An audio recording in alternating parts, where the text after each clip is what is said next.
Bonjour, ici Virginie de Pause Bio. Donc aujourd'hui, je vais vous présenter une recette de viande de noix.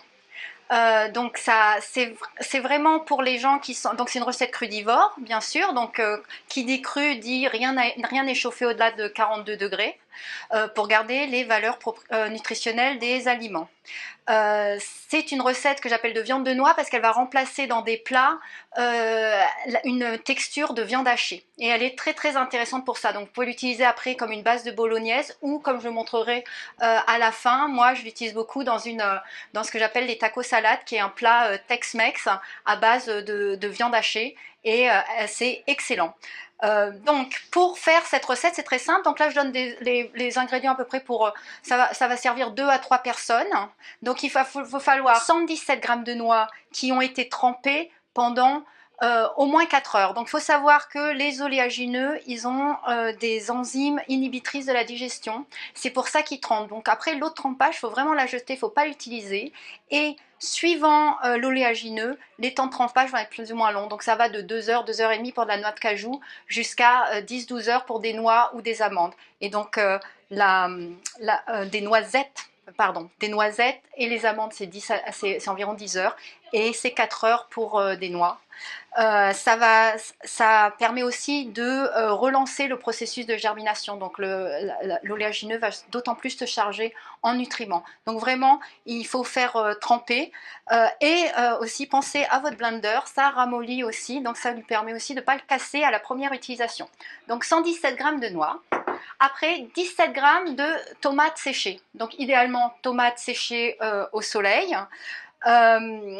Que vous avez laissé tremper 2 heures à 4 heures dans l'eau pour les réhydrater. Vous pouvez aussi utiliser de la tomate qui est déjà, si vous l'achetez dans le commerce, une tomate qui est déjà qui est dans l'huile. Donc dans ce cas-là, après vous diminuerez un peu les quantités d'huile d'olive que je vais vous donner.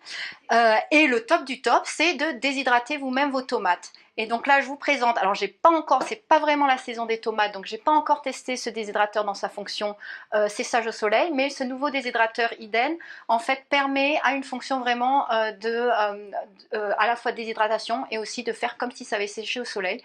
Et pour le moment, pour aujourd'hui, je ne sais pas encore vraiment ce que ça veut dire, mais j'ai hâte d'essayer. Donc dès que c'est la saison des tomates, je ferai une série d'essais que j'espère je vais pouvoir vous montrer sur vidéo au moment voulu.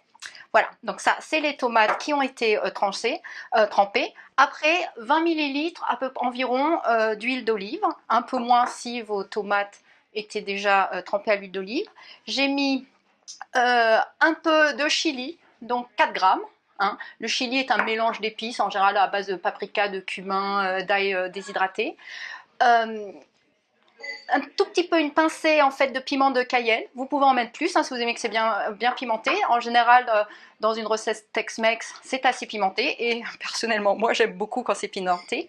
À peu près 4 grammes de cumin, donc pareil, la même proportion que de chili, et 15 ml de tamari.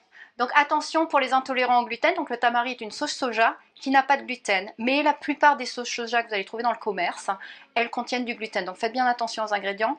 Voilà, mais le tamari, lui, ne contient pas de gluten, c'est pour ça qu'il a ma préférence, mais il a sûrement des concurrents. Donc, tous ces ingrédients vont passer dans mon Vitamix, donc le blender de référence de la cuisine crue, le Vitamix.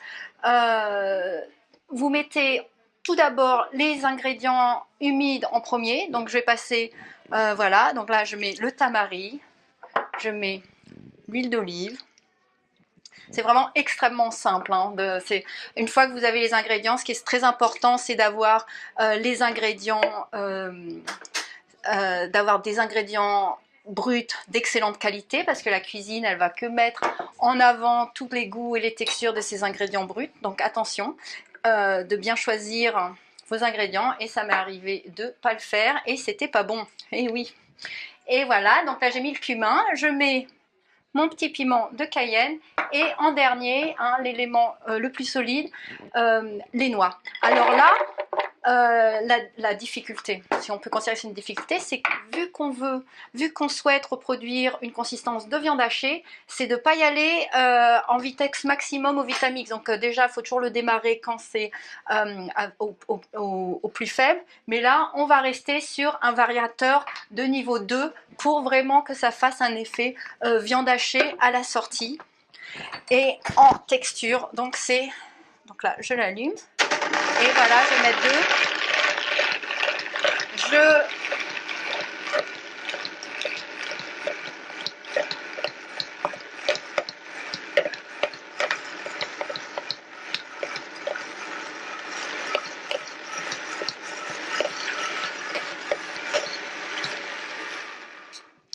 Voilà, donc là c'est assez rapide, comme vous avez vu, j'ai bien pris de poussoir pour bien que les noix puissent bien passer dans les lames, mais on y va pas trop longtemps et on dépasse pas le variateur 2 pour bien garder une consistance de viande hachée.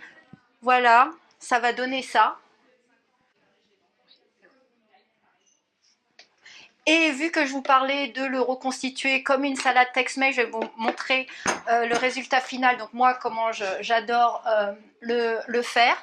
Donc en salade Tex-Mex, vous allez mettre un lit de roquettes. En dessous, j'ai mis quelques tomates, ma petite viande de noix, de la ciboule fraîche, de l'oignon frais. Après, j'ai... Ensuite, j'ai rapidement fait donc ça c'est extrêmement simple. J'ai fait une crème fraîche, ce qu'on appelle une sauce blanche, aussi crudivore. Donc ça c'est fait à base de noix de cajou. C'est extrêmement simple, hein. Vous allez mettre une grosse poignée de noix de cajou, environ 60 ml de jus de citron. Vous pouvez aussi remplacer par du vinaigre de cidre ou du citron vert si vous voulez varier les goûts. Et 125 ml d'eau. Et ça va se conserver au moins une semaine au frigo et vous le mettez, donc ça va reproduire un goût de crème fraîche un peu aigre. Vous le mettez sur votre salade en sauce. Voilà, et voilà, vous avez une petite décoration. Voilà, un peu de coriandre. Et voilà, votre salade est prête. C'est excellent. Donc ça, c'est une salade Tex-Mex avec la viande de noix. Vous pouvez aussi essayer des bolognaises végétaliennes crudivores avec cette même base. Je pense que ce serait excellent. Et voilà, merci beaucoup.